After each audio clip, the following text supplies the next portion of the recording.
Pandemik COVID-19 yang melanda dunia menyebabkan ramai terpaksa berhadapan dengan perhubungan jarak jauh. Ibu bapa terpisah dengan anak-anak atau suami isteri tidak dapat berjumpa untuk tempoh yang lama. Menurut Menteri Kanan Keselamatan Datuk Seri Ismail Sabri Yaakob, ketika Perintah Kawalan Pergerakan PKP, sempadan negara ditutup kepada rakyat asing untuk ke Malaysia dan hanya rakyat Malaysia yang berada di luar negara dibenarkan pulang ke tanah air. Negara-negara di seluruh dunia juga terpaksa menutup sempadan mereka bagi mengekang jangkitan wabak. Dan bagi mereka yang mempunyai pasangan di perantauan, terpaksa menerima hakikat bahawa sukar untuk bertemu lagi selagi pandemik masih belum reda. Bagi rakyat Malaysia yang mempunyai pasangan rakyat asing dan tidak sempat pulang ke Malaysia sebelum sempadan negara ditutup, pelbagai usaha turut dilakukan bagi membolehkan mereka kembali ke pangkuan keluarga. Namun ia agak sukar kerana pelbagai faktor perlu diambil kira. Bagaimana pasangan yang terpisah antar benua memastikan perkahwinan yang dibina kekal utuh? Dan bagaimana mereka menjalani kehidupan tanpa insan tersayang akibat pandemik ini? Pasangan di perantauan kami bawakan untuk topik hari ini. Kalau kita dengar apa yang dilaporkan sebentar tadi, macam-macam sebenarnya situasi. Betul. Kan ada pasangan yang jauh sebelum itu bersama dan terpaksa pulang ke tanah air. Ada juga yang disebabkan PKP pertama, mereka terpaksa berjauhan.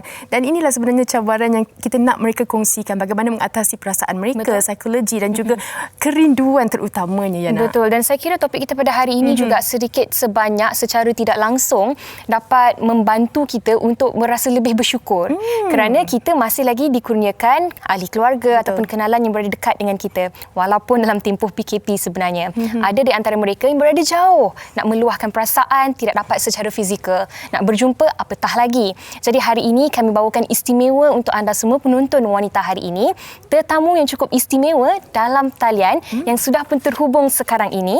Fatin, jom kita perkenalkan tetamu kita. Yang pertama kita bersama dengan Datuk Dr. Muhammad Fazilah Kamsah, perunding motivasi kita hari ini. Lama tak bersua. Apa khabar? Assalamualaikum.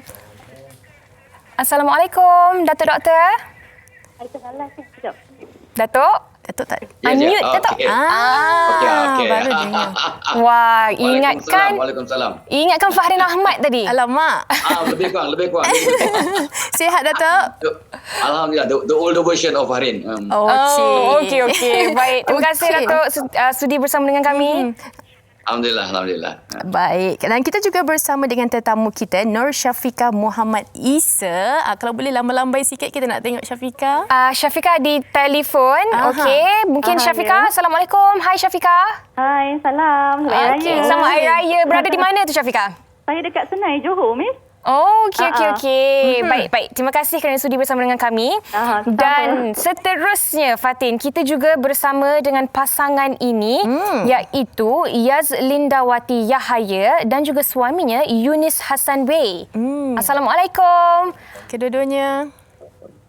Yazlinda. Waalaikumsalam. Hai. Selamat Hari Raya. Selamat Hari Raya. Yunis. Hello, Yunis. Can you please unmute your microphone, please?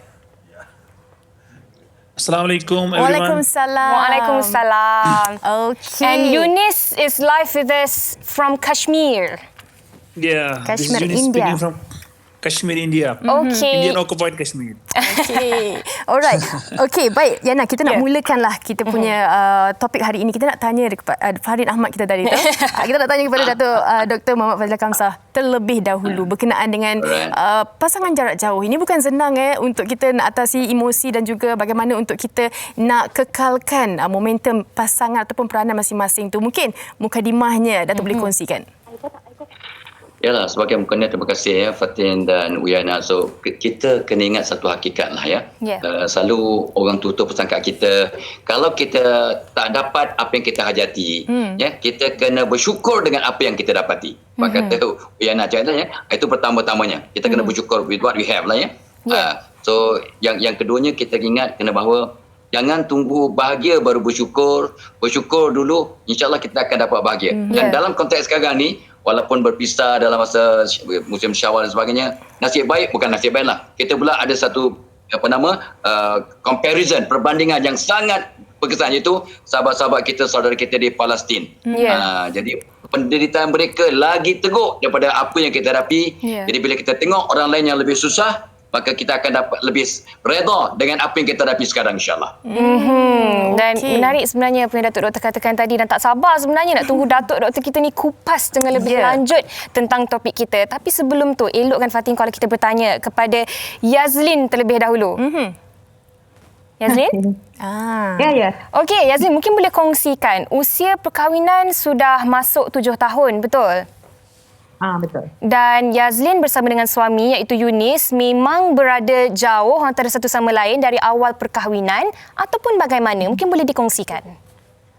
Okey, actually sebenarnya kita memang under perkahwinan jarak jauh lah.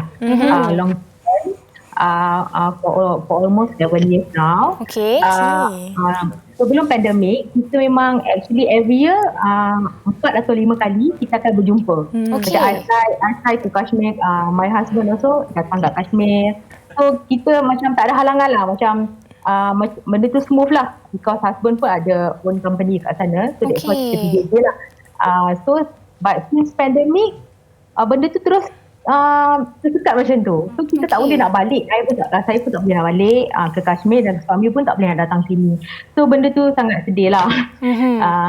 Time pandemik ni kita memang but we still macam contact call ke video call every day tu, kita still untuk mengeratkan lah. Untuk ini kita still akan call each other, contact video call. Tapi yang sedih tu sebab dah setahun, dekat setahun 6 bulan lah tak jumpa suami dan balik ke kampung halaman dia lah.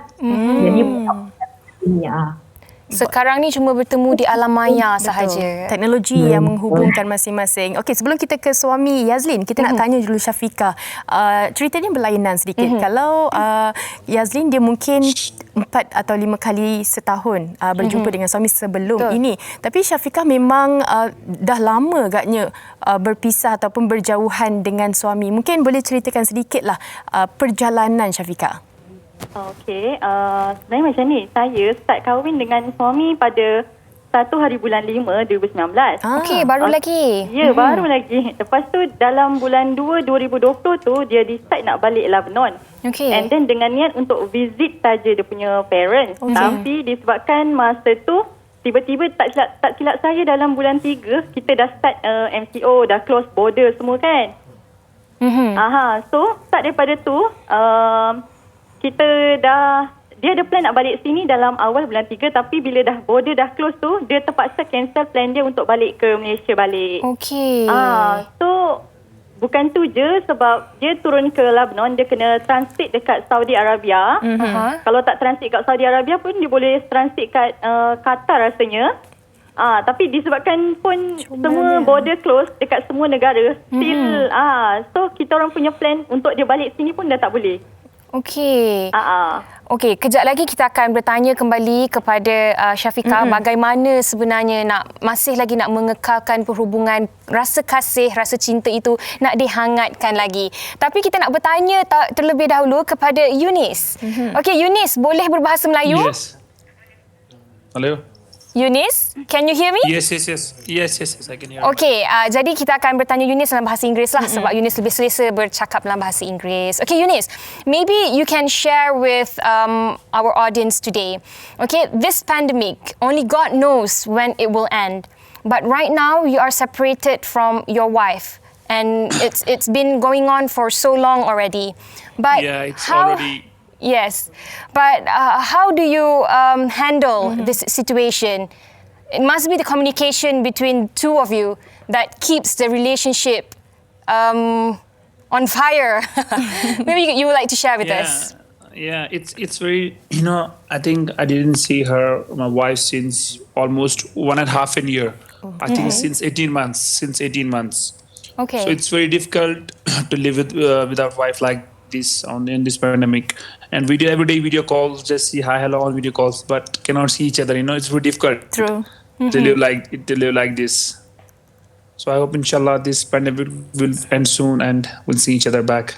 Oh, insyaAllah. We also pray the best for everyone that is inshallah, separated from their loved ones. Yeah, everyone.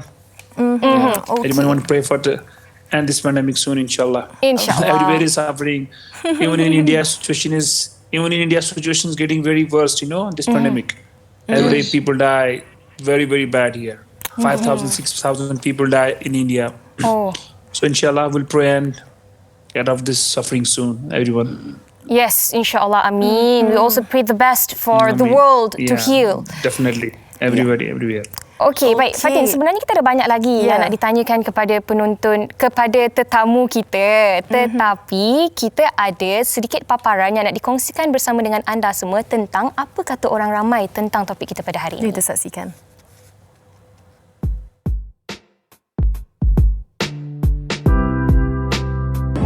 Saya seorang warga Malaysia, telah pun kahwin dengan seorang Bangladesh pada tahun 2019 dan 2020 terpaksa suami saya kena balik ke kampung kerana tempoh kerja dia dah telah pun tamat.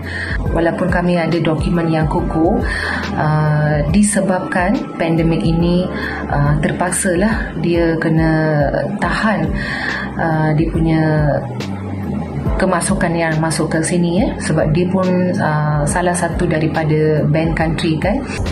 Suami saya adalah warga India dan dia seorang pelaut. Kita tak boleh apply spouse visa lepas berkahwin kerana sebagai prosedur kita mesti tunggu 6 bulan. So pada tunggu itu 6 bulan untuk habis, COVID datang, so sangat susah untuk ambil spouse visa sekarang. Saya juga melaksanakan hubungan jarak jauh bersama suami saya dari negara Jerman. Perkahwinan saya sebenarnya patutnya dilaksanakan awal tahun lepas, tetapi apabila dunia dilanda pandemik COVID-19, saya terpaksa menangguhkan perkahwinan kami kerana sempadan negara juga telah tutup dan kami baru sahaja melaksanakan perkahwinan awal tahun ini.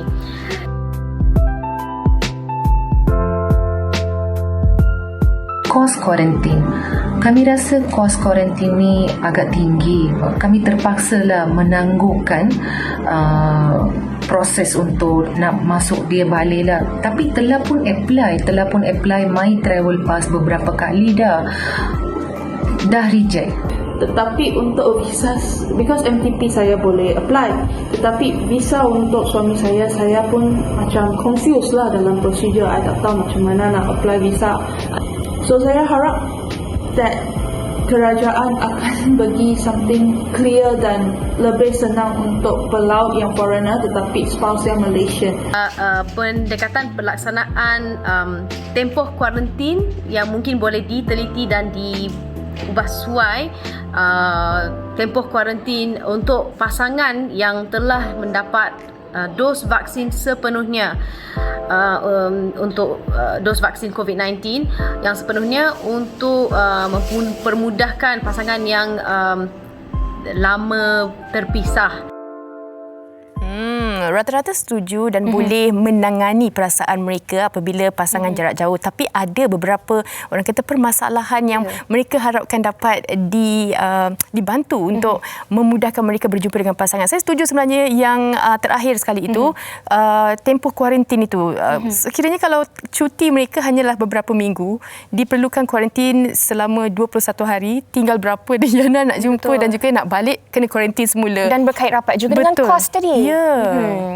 Dan mungkin Datuk Dr. Fazilah Kamsah boleh kongsikan juga, selain daripada permasalahan-permasalahan yang timbul ni kan, saya kira dalam sesebuah perhubungan ni antara kunci yang paling penting adalah komunikasi. Kalau kita berada dekat dengan pasangan kita pun perlu berkomunikasi. Betul. Ini kan pula berada pada jarak jauh di perantauan.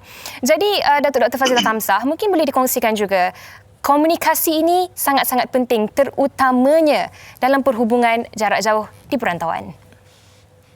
Memang betul lah Udaina dan Fatin, ini memang betul ya, komunikasi sangat penting, tapi kita kena terima hakikat sebab ini dah situasi yang berbeza. Sebab pandemik mereka berjauhan, jadi kena tukar paradigma pemikiran bahawa rindu itu sebenarnya satu terapi cinta yang sangat kuat ya. Wah, sebab kita selalu kita dipesan rindu pada yang sayang, minta pada yang kasih. So sebenarnya rindu itu ramai orang tak perasan ya. Sebab bila kita bersama, kita take for granted. When we are always together, we take for granted. But when we are separated, then the longingness tu, rindu itu as a therapy sebenarnya, that will kata orang tu make your relationship closer. Itu satu.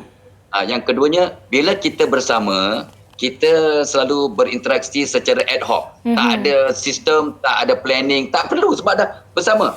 Jadi bila berjauhan, kena buat perancangan, kena ada sistem, kena ada strategi untuk dapat berhubung dengan cara yang meaningful. Ya, contohnya lah, kata malam Jumaat ya, kita boleh buat baca Yasin bersama on Skype ke, pakai Zoom ke, pakai whatever yang bernama video call ya. Malahan boleh tengok movie bersama ya. Kena kreatif. Sebab bila kita tercabar, maka kita akan lebih kreatif. Jadi ramai pasangan yang berjauhan, ini bukannya teori, ini praktikal. Mereka tengok movie bersama, baca Quran bersama, baca Yasin bersama, kalau malam Jumaat baca Al-Kahfi bersama online. Jadi mengeratkan kasih sayang, tapi kena buat perancangan, kena buat persediaan. Yang ini yang menyebabkan makin rapat ya. Jadi mereka tidak buat secara ad hoc macam yang kita selalu berjumpa ni ad hoc. Ya, ada masa tengok berita bersama ya. Dan jadi tapi kita sebab kebersamaan itu menyebabkan kita rapat.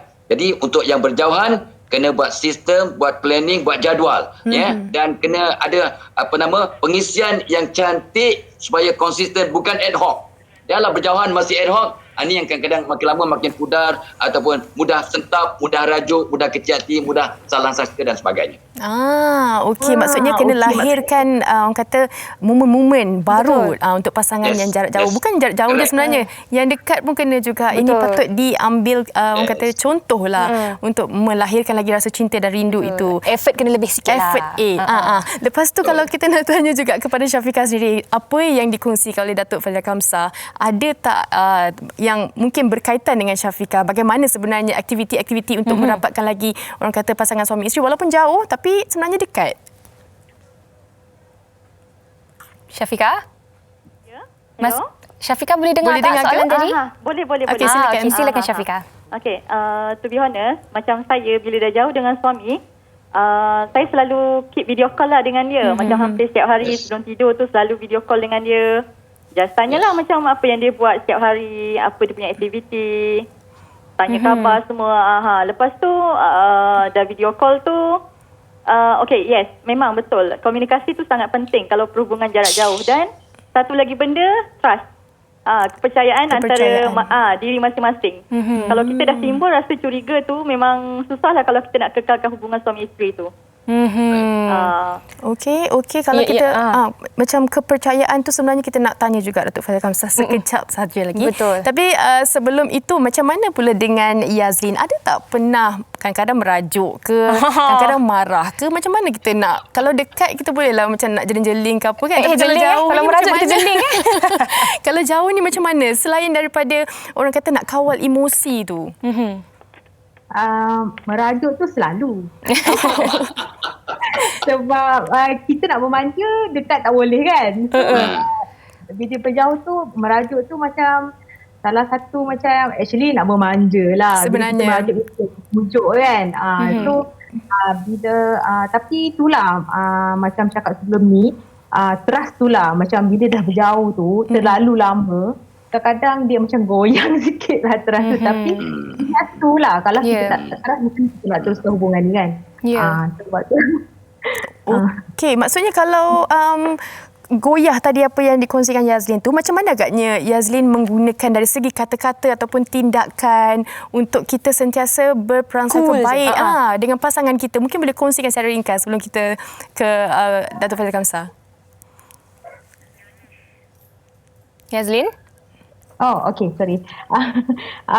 Means macam cara apa tu, untuk mengeratkan lagi macam kita keep calling lah actually. Dalam satu hari tu teks tu biasalah. Teks tu memang kita sejam tu kita akan teks lah kan, WhatsApp semua. Kita akan call every night, memang akan call sebelum tidur, pagi, setiap pagi, morning dia akan call macam tu lah. So kalau kita, even kalau merajuk ke, nak pujuk ke benda tu macam tak ada masalah. Dalam within a day kita dah baik. Kita tak ada lah macam merajuk tu berhari-hari, 2 minggu-minggu tu tak adalah. InsyaAllah tak adalah. Harap itu dijauhkan lah. Betul. Kan. Sangat-sangat sedih lah sebab dah jauh nak merajuk lama-lama bukannya berusaha kan. Dia datang minta kita nak wujud semua. So itulah dengan cara communication tu lah. Sangat kita penting. Eunice, do you understand what merajuk is? Do you understand what merajuk is? Merajuk? Merajuk. No, I don't. Okay, it's okay. But Eunice, I guess when it comes to a situation where we are separated from our spouse, it's like distance is far. So I guess the family support is very, very important. So in this case, in your situation right now, what is your family support like? Maybe you can share with us. My family, my mother, they also very sad because they didn't see their daughter-in-law for long. They also worried about her. Things is getting worse in now. Everywhere is COVID. People are dying here. Yeah. Obviously they are worried about their daughter-in-law. You understand? They didn't see her almost 2 years now, 18 months. So they are sad. Everybody said they want to go there. They want to see. And if this comes to an end soon, what will be the first thing that you would say and do to your wife? Inshallah, when this pandemic will finish, definitely I would like to see her and go there and see her, and she'll come here or same thing. Definitely, obviously, I want to see her after this pandemic will go on. Dan pastinya Yazlin juga menanti saat itu untuk tiba, tetapi dalam tempoh PKP yang masih lagi kita tidak tahu bila akan berakhir, hanya kiriman doa dan juga ingatan dan juga FaceTime yang kita ada untuk masih lagi mengekalkan hubungan walaupun berada jauh. Saya kira kan macam zaman bercinta juga mereka kan, setiap hari kena call, kena message. Macam pengalaman peribadi je Fatin. Awak jangan cakap tak ada. Okey, macam Datuk Fazila Kamsah sendiri kan, apa yang dikongsikan oleh tetamu kita, bagaimana sebenarnya kalau kita melihat kepada kepercayaan, kita nak meneruskan, orang kata satu, okey, awak peranan awak dan saya ambil peranan saya, tapi nak mengekalkan kerja masing-masing lah. Bagaimana sebenarnya, apa yang patut kita lakukan? Itulah betul apa yang you all dah cakap tadi, Eunice cakap, Fatin cakap, dan Yasmin dan Eunice cakap tadi, memang betul ya. Ini real. Tapi itulah satu hakikat yang kadang-kadang kita terlepas pandang, ialah ni satu prinsip yang sangat praktikal. Yeah. Ya, bila kita rapatkan hubungan kita dengan Allah, Allah akan repair hubungan kita dengan sesama manusia. Jadi macam katalah Yasmin kata, kadang tu kalau merajuk, saya katakan jangan sampai yang merajuklah rugi.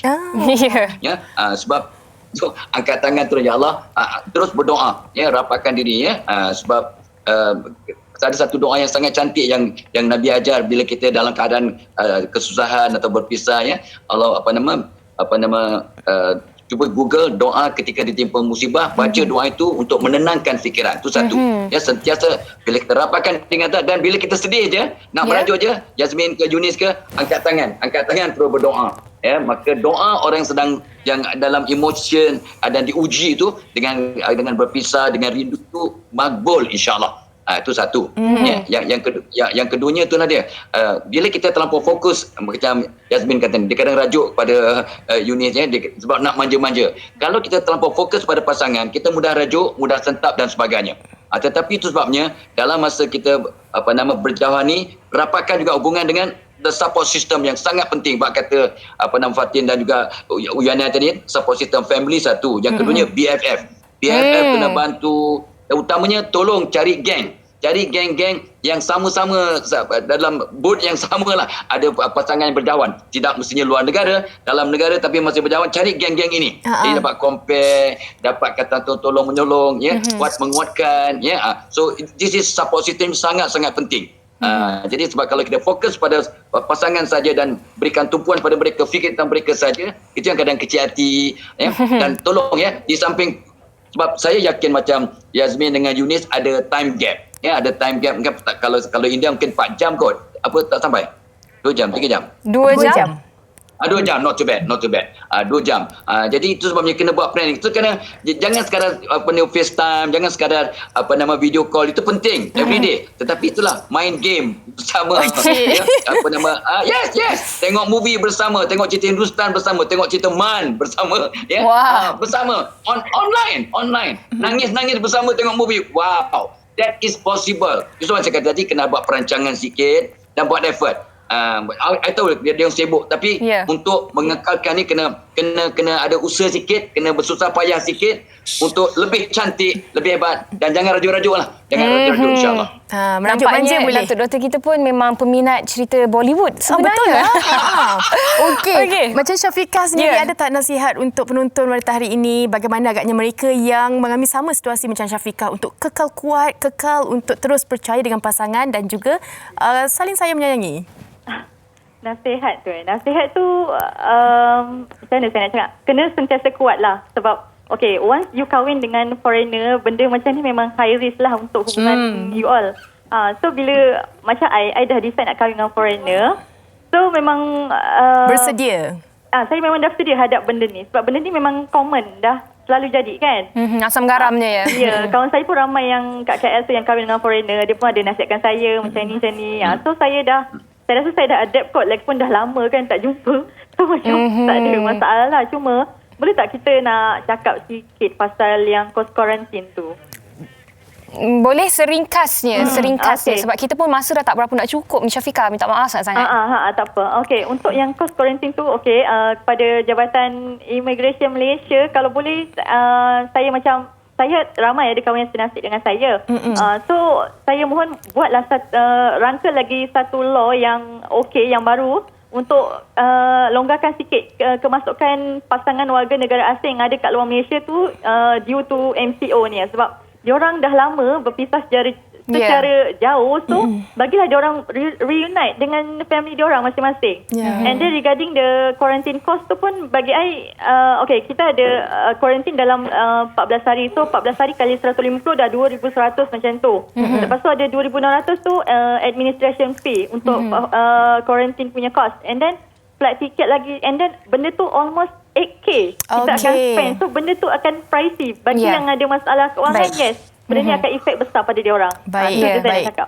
Tapi Syafiqah, terima kasih banyak-banyak di atas perkongsian tadi. Mungkin ramai tidak tahu apa permasalahan yang dihadapi. Terima kasih kerana meluahkan rasa berdasarkan pengalaman sendiri.